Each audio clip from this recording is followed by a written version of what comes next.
Hello. ఈసారి మనం 1961-65 మధ్యలో వచ్చిన అక్కినేని నాగేశ్వరరావు గారి సినిమాల గురించి మాట్లాడుకుందాం. ఈ 5 సంవత్సరాల్లో తెలుగులో 26 సినిమాలు, ఒక గెస్ట్ సినిమా, 4 తమిళ సినిమాలు, మొత్తం 31 సినిమాలు నాగేశ్వరరావు గారు రిలీజ్ అయ్యాయి. ఇందులో అన్నపూర్ణ బ్యానర్ మీద వచ్చిన స్వంత సినిమాలు 5, ప్రసాద్ ఆర్ట్ పిక్చర్స్ బ్యానర్ మీద 4 సినిమాలు, జగపతి బ్యానర్ మీద 3 సినిమాలు, పద్మశ్రీ బ్యానర్ మీద 3 సినిమాలు వచ్చాయి. ఈ 31 సినిమాల్లో 100 రోజులు ఆడిన సినిమాలు 20 ఉన్నాయి. 25 వారాలు సిల్వర్ జూబ్లీ చేసుకున్న సినిమాలు 5 సినిమాలు ఉన్నాయి మొత్తం. ఇకపోతే 1961లో అక్కినేని నాగేశ్వరరావు గారు 10 సినిమాలు విడుదలయ్యాయి. అందులో తెలుగులో 7 సినిమాలు, తమిళంలో 3 సినిమాలు విడుదలయ్యాయి. తెలుగులో విడుదలైన సినిమాలు వెలుగునీడలు, భార్యాభర్తలు, భక్త జయదేవ, బాటసారి, వాగ్దానం, శభాష్ రాజా, ఇద్దరు మిత్రులు. ఈ సంవత్సరం అన్నపూర్ణ సంస్థలో 3 సినిమాలు రిలీజ్ అయ్యాయి. వెలుగునీడలు, ఇద్దరు మిత్రులు, వెలుగునీడలు తమిళ పోర్షను, తోయ్ ఒళ్ళో మన సినిమాలు రిలీజ్ అయ్యాయి. ఈ 3 సినిమాల్లోని వెలుగునీడలు, ఇద్దరు మిత్రులు బాగా ఆడిన సినిమాలు. ఈ మొత్తం 7 తెలుగులో వచ్చిన 7 సినిమాల్లో 4 సినిమాలు 100 రోజులు ఆడాయి. 2 సినిమాలు సిల్వర్ జూబ్లీ చేసుకున్నాయి ఈ ఏడాది అక్కినేని నాగేశ్వరరావు గారు. ఇకపోతే భక్తుడిగా అక్కినేని నాగేశ్వరరావు గారు మరొక చిత్రంలో ఈ ఏడాది నటించింది విడుదలైంది. అదే భక్త జయదేవ సినిమా. ఈ సినిమా కూడా చాలా బాగా వచ్చిన సినిమా. కానీ పెద్దగా ఆడలేదు, 100 రోజులు జరుపుకోలేదు. తర్వాత భరణి వారు అక్కినేనితో తీసిన మరొక మహత్తర ఉజ్వల చిత్రం బాటసారి. ఈ బాటసారి సినిమా బడీ దీదీ అనే బెంగాలీ నవల ఆధారంగా తీశారు. ఈ సినిమా తీయడానికి ముందే ఈ సినిమా ఆడదు అని అనుకొని తీశారట. ఈ సినిమా చాలా బాగుంటుంది. అక్కినేని మేనరిజమ్స్ ఏమీ లేని నటన ఇందులో అక్కినేని చూడొచ్చు మనం. ఈ సినిమా ఎందుకు ఆడలేదు అన్నది చెప్పలేము. చాలా మంది ప్రజలకు నచ్చలేదు. కానీ రిలీజ్‌లో మట్టుకు ఈ సినిమా బాగానే ఆడినట్టున్నది. తర్వాత ఆచార్య ఆత్రేయ తీసిన వాగ్దానం తన దర్శకత్వంలో తీశారు ఆత్రేయ గారు ఈ సినిమా. వాగ్దానం సినిమా కూడా పెద్దగా ఆడలేదు. తర్వాత ఇద్దరు మిత్రులు సినిమా ఈ ఏడాది అక్కినేని స్వంత సంస్థ నుంచి వచ్చిన సినిమా. ఈ సినిమాలో పెద్ద విశేషం అక్కినేని నాగేశ్వరరావు గారు 2 పాత్రలు నటించారు. అనగా ద్విపాత్రాభినయం చేసిన మొట్టమొదటి చిత్రం ఇది.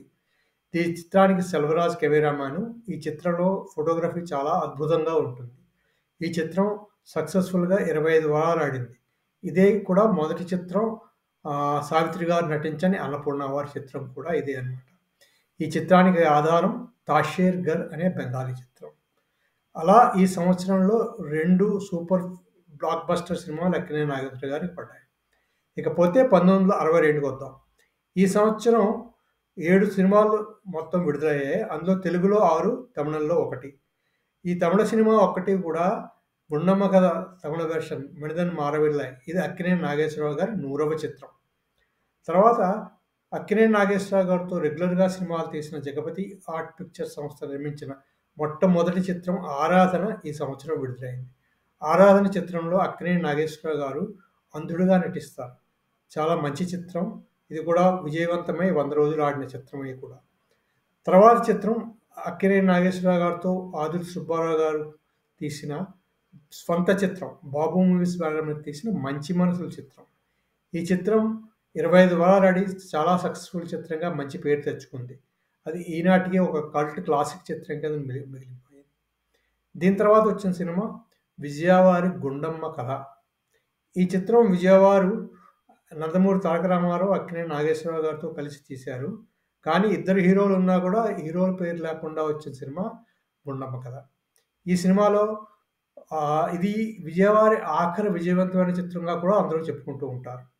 ఈ చిత్రంలో టైటిల్స్‌లోనేమో పేర్లు వేయకుండా అందరివి ఫోటోలు వేస్తారు. ఎందుకొచ్చిన గొడవ, ఎవరి పేరు ముందు వేస్తే గొడవ అని చెప్పేసి. అప్పటికే ఫ్యాన్స్ వార్స్ అవి స్టార్ట్ అయిన రోజులవి. తర్వాత చిత్రం 'కలిమిలేములు' అనే చిత్రం వచ్చింది. ఈ సినిమా పెద్దగా ఆడలేదు. ఆ తర్వాత ప్రసాద్ ఆర్ట్ పిక్చర్స్ వారి 'కులగోత్రాలు' సినిమా వచ్చింది. ఆ తర్వాత పద్మశ్రీ పిక్చర్స్ వారి 'సిరిసింపదలు' వచ్చాయి. సో, ఈ ఏడాది వచ్చిన 6 సినిమాల్లో అక్కినేని నాగేశ్వరరావు గారివి 5 సినిమాలు 100 రోజులు ఆడాయి. 'కలిమిలేములు' తప్ప మిగిలిన 5 సినిమాలు 100 రోజులు ఆడి హిట్‌గాను, అబోవ్ యావరేజ్ సినిమాలుగాను నిలిచాయి. ఇకపోతే 1963 వద్దాం. 1963లో అక్కినేని నాగేశ్వరరావు గారి 3 సినిమాలు రిలీజ్ అయ్యాయి. ఒకటేమో పౌరాణికం, 2 సాంఘిక చిత్రాలు రిలీజ్ అయ్యాయి. పౌరాణిక చిత్రం శ్రీ కృష్ణార్జున యుద్ధం. ఇది జయంతి పిక్చర్స్ బ్యానర్ మీద కేవీ రెడ్డి గారు నిర్మాత, దర్శకుడిగా విడుదలైంది. ఇది ఎన్టీ రామారావు గారు, అక్కినేని నాగేశ్వరరావు గారు కలిసి నటించిన బ్లాక్ అండ్ వైట్‌లో ఆఖరి చిత్రంగా చెప్పుకోవచ్చు. ఈ చిత్రం తర్వాత అక్కినేని నాగేశ్వరరావు గారు, రామారావు గారు కలిసి మరీ ఒక 14 ఏళ్ల వరకు మళ్ళీ నటించలేదు. తర్వాత అన్నపూర్ణ వారి 'చదువుకున్న అమ్మాయి' చిత్రం రిలీజ్ అయింది. ఈ చిత్రం 'కాలాతీత వ్యక్తులు' అనే నవల ఆధారంగా తీశారు.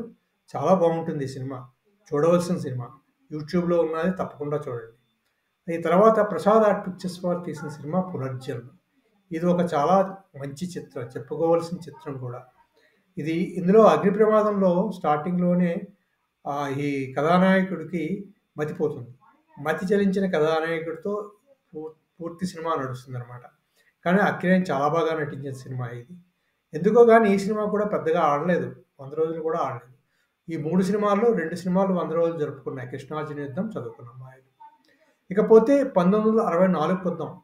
1964లో అక్కినేని నాగేశ్వరరావు గారివి 4 తెలుగు సినిమాలు రిలీజ్ అయ్యాయి. ఒక గెస్ట్‌గా నటించిన నాగయ్య గారిది 'భక్త రామదాస్' సినిమా కూడా విడుదలైంది. అలా చూసుకుంటే మొత్తం 7 సినిమాలు. ఈ 7 సినిమాలు 6 సినిమాల్లో 6 సినిమాలు 100 రోజులు ఆడిన సినిమాలే. 1964లో అక్కినేని నాగేశ్వరరావు గారివి. ఇంకో విశేషం ఏమిటంటే 1964 జనవరిలో అక్కినేని నాగేశ్వరరావు గారివి 3 సినిమాలు వరుసగా ఒకే నెలలో విడుదలయ్యాయి. అవి 'పూజాఫలం', 'ఆత్మబలం', 'మూగమనసు'. 'పూజాఫలం' జనవరి 1వ తారీఖున రిలీజ్ అయితే 'ఆత్మబలం' జనవరి 9న రిలీజ్ అయింది. 'మూగమనసు' సినిమా జనవరి 31న విడుదలైంది. 3 సినిమాలు బాగానే ఆడాయి. 2 సినిమాలు 100 రోజులు జరుపుకుంటే 'మూగమనసు'లో సిల్వర్ జూబ్లీ సినిమా 25 వారాలు ఆడి విపరీతమైన క్రేజ్ తెచ్చుకున్న సినిమా. Cult classic cinema. ఈ సినిమా ఇప్పటికీ అందరూ తెగ చూస్తూ ఉంటారు. ఈ సినిమాలో పాటలు కూడా చాలా బాగుంటాయి. ఈ సినిమా బాబు మూవీస్ వారి రెండో సినిమా. అక్కినేనితో వరుసగా 25 వారాలు సినిమా తీసింది. ఈ తర్వాత వచ్చింది పద్మశ్రీ వారి 'మురళీకృష్ణ'. 100 రోజులు ఆడింది కానీ మరీ పెద్దగా ఆడలేదు. ఆ తర్వాత విక్రమ్ ప్రొడక్షన్స్ వారి 'అమరశిల్పి జక్కన్'. ఈ సినిమా కూడా చారిత్రాత్మక చిత్రం. చూడదగ్గ సినిమా. 100 రోజులు ఆడిన సినిమా. దీని తర్వాత అక్కినేని నాగేశ్వరరావు గారి స్వంత సంస్థ Annapurna pictures private limited banner మీద వచ్చిన సినిమా 'డాక్టర్ చక్రవర్తి'. ఈ చిత్రానికి మూల కథ కోడూరి కౌసల్యాదేవి గారు రాసిన 'చక్రభ్రమణ' అనే నవల. ఈ నవలని సినిమాగా తీసి అక్కినేని చాలా సినిమాలు నవలల ద్వారా వచ్చినాయి అప్పటి వరకు. కానీ తెలుగు నవలగా వచ్చిన చిత్రం 'డాక్టర్ చక్రవర్తి'గా చాలా పేరు పొందింది. ఈ చిత్రం చాలా బాగుంటుంది. ఈ చిత్రం కూడా చాలా హిట్ చిత్రం. 100 రోజుల పైనే ఆడింది చాలా సెంటర్‌లలో. తర్వాత నాగయ్య గారి కోరిక మీద నాగయ్య గారి 'భక్త రామదాస్‌లో' విష్ణుమూర్తిగా గెస్ట్ రోల్ వేశారు అక్కినేని నాగేశ్వరరావు గారు ఈ సంవత్సరం. అది 64 సినిమాల విశేషాలు. ఇక 1965 కొద్దాం. 1965కొస్తే 4 తెలుగు సినిమాలు రిలీజ్ అయ్యాయి అక్కినేని నాగేశ్వరరావు గారివి. అందులో 3 100 రోజులు ఆడాయి. 3 100 రోజుల సినిమాలు. ఒకటి 100 రోజులు ఆడలేదు కానీ అది కూడా హిట్ సినిమా కిందే చెప్పుకోవచ్చు. 'సుమంగళి', 'అంతస్తులు', 'ప్రేమించి చూడు', 'మనుషులు మమతలు' ఈ 4 సినిమాలు. అందులో 'ప్రేమించి చూడు' మాత్రమే 100 రోజులు ఆడలేదు. 'సుమంగళి', 'అంతస్తులు', 'మనుషులు మమతలు' 100 రోజుల సినిమాలు. 'అంతస్తులు' సినిమా జగపతి ఆర్ట్ పిక్చర్స్ వారు తీసిన సినిమా. ఇది కూడా బాగుంటుంది. 'ప్రేమించి చూడు' సినిమా గురించి ఇక్కడ స్పెషల్‌గా చెప్పుకోవాలి. 'ప్రేమించి చూడు' సినిమా అక్కినేని నటించిన ఒక పూర్తి కామెడీ చిత్రంగా చెప్పుకోవాలి. ఇందులో అక్కినేని, జగ్గయ్య నటన చాలా బాగుంటుంది. ఈ చిత్రము ఎందుకనో గాని 100 రోజులు ఆడలేదు కానీ చాలా బాగుంటుంది. ఇదే సినిమాలో అక్కినేని తన స్టెప్స్ వచ్చిన సినిమా కూడా ఒక విధంగా దీన్నే చెప్పుకోవచ్చు. ఇందులో పాటల్లోని అక్కినేని నాగేశ్వరరావు వేసిన స్టెప్స్ చాలా బాగుంటాయి. ఈ సినిమాలతో మొత్తము 65 సంవత్సరం పూర్తవుతుంది. ఇలా ఇంకో విషయం చెప్పుకోవాలి. 'మనుషులు మమతలు' సినిమాకి ఫస్ట్ ఏ సర్టిఫికేట్ వచ్చిన సినిమా. ఇందులోనే మొదటిసారిగా జయలలిత గారు అక్కినేని నాగేశ్వరరావు గారితో హీరోయిన్‌గా నటించారు. ఇకపోతే ఈ 5 ఏళ్లలో అక్కినేనితో హీరోయిన్స్‌గా నటించిన వారి సినిమాలు. సావిత్రి గారితో 12 సినిమాలు, కృష్ణకుమారి గారితో 7 సినిమాలు, జమున గారితో 5 సినిమాలు, భానుమతి గారితో 3 సినిమాలు, సరోజాదేవి గారితో 3 సినిమాలు, అంజలీదేవి గారితో 2 సినిమాలు, తర్వాత రాజసులోచన గారితో 2 సినిమాలు, జయలలిత, రాజశ్రీతో ఒక్కొక్క సినిమాలో నటించారు. అలాగే ఈ ఏడాది కూడా కిందటి 5 సంవత్సరాల్లాగే ఈ 5 సంవత్సరాల్లో కూడా అక్కినేని నాగేశ్వరరావు గారు నటించిన సినిమాలకి సెంట్రల్ గవర్నమెంట్ అవార్డులు వచ్చాయి. అందులో national award for best regional ఫిల్మ్‌కి వచ్చిన సినిమాలు 1961లో 'భార్యాభర్తలు', 1964లో 'డాక్టర్ చక్రవర్తి', 1965లో 'అంతస్తులు'. అలాగే సర్టిఫికేట్ ఆఫ్ మెరిట్ వచ్చిన చిత్రాలు 1962లో 'కులగోత్రాలు', 'సిరి సంపదలు' సినిమాలు, 1963లో 'అమరశిల్పి జక్కన్న', 1965లో 'మూగమనుషులు మనుషులు మంత్రులు' సినిమాలకి అవార్డ్స్ వచ్చాయి. ఈ సర్టిఫికేట్ ఆఫ్ మెరిట్ అవార్డు 1965 నుంచి డిస్కంటిన్యూ చేశారు. అంతవరకు వచ్చిన సినిమాల్లో మాక్సిమం సినిమాలకు సర్టిఫికేట్ ఆఫ్ మెరిట్ వచ్చింది అక్కినేని నాగేశ్వరరావు గారి సినిమాలే. తర్వాత ఇదే 1964 నుంచి అప్పటి ఆంధ్రప్రదేశ్ రాష్ట్ర ప్రభుత్వం తెలుగు చలనచిత్ర పరిశ్రమాభివృద్ధి కోసం అని చెప్పి తెలుగు చిత్రాలకి నంది అవార్డ్స్ అని ప్రకటన మొదలెట్టారు. అవి 1964 నుంచి ఇవ్వడం మొదలెట్టారు. ఉగాది రోజున ప్రతి సంవత్సరం ఇచ్చేవారు. ఇచ్చిన ప్రప్రథమ 1964లో ప్రప్రథమంగా ఇచ్చిన అవార్డ్స్‌లో మొదటి బహుమతి పొందిన 'బంగారు నంది' అనేవాళ్ళు ఫస్ట్ బెస్ట్ పిక్చర్‌కి. ఆ పిక్చర్ వచ్చింది 'డాక్టర్ చక్రవర్తి' సినిమాకి 'బంగారు నంది' వచ్చింది. 1965లో నాగేశ్వరరావు గారి 2 సినిమాలు ఫస్ట్ పిక్చర్ కింద, థర్డ్ పిక్చర్ కింద బెస్ట్ పిక్చర్స్ కింద వచ్చాయి. 'అంతస్తులు' సినిమాకి 'బంగారు నంది', 'ఆత్మగౌరవం' సినిమాకి 'కాంస్య నంది' వచ్చాయి. ఇలా ఈ 5 సంవత్సరాల్లో అక్కినేని నాగేశ్వరరావు గారి సినిమాలు విజయవంతంగా నడిచినవి, తర్వాత అవార్డులు పొందినవి ఉన్నాయి. దాంతో పాటు కల్ట్ క్లాసిక్ సినిమాలుగా మిగిలిన సినిమాలున్నాయి.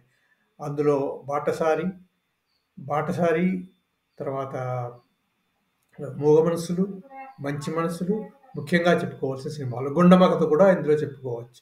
ఇవి కల్ట్ క్లాసిక్ సినిమాలు. ఎప్పటికీ అలా ఆణిముత్యాలుగా నిలిచిన సినిమాలు. ఇదండి 1961 నుంచి 65 వరకు నాగేశ్వరరావు గారి సినిమాల విశ్లేషణ.